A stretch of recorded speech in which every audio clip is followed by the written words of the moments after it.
एक सुंदर जंगल में एक मोटू भालू रही से, नाम रहीस बंटी। वो बहुते भोला, फिर बहुते खाए पियैया और मस्तीखोर रही से। और आलसी रहीस, दिन भर खाते और फिर घास में लौट के सो जाते। काम करे के नाम ले भाग जाते। जहाँ खाते वही जगह कचरा फेंक देते, गलत चीज सब बिखरा देते। जंगल धीरे धीरे गंदा होवत रही से। फिर बंटीला कोनो फिकर नहीं रही से। एक दिन जंगल गंदा हो गए, चारों तरफ कचरा बिखर गए। नदी में घलो कचरा तैरत रहीस। जानवर मन पानी पिए बर तरसत रहीन।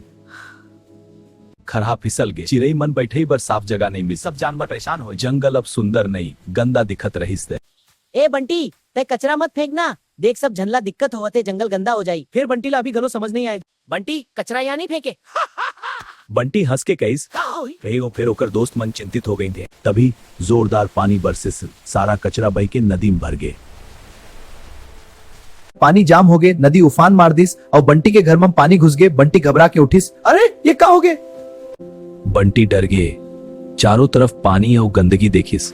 धीरे ले कसी सब मोह गलती आए। मोर गलती आए, माफ कर देवा, अब मैं घलो संग काम करूं। माफ करना दोस्तों, सब जानवर मन ओकर संग मिल गए और सब जन मिलके जंगल साफ करे लगे। साफ सफाई रखबो तो प्रकृति खुश रही थे। जंगल हमर घर आए, ओकर देखभाल हमर जिम्मेदारी है। सब जन मिलके जंगल ला सुंदर बनाबो।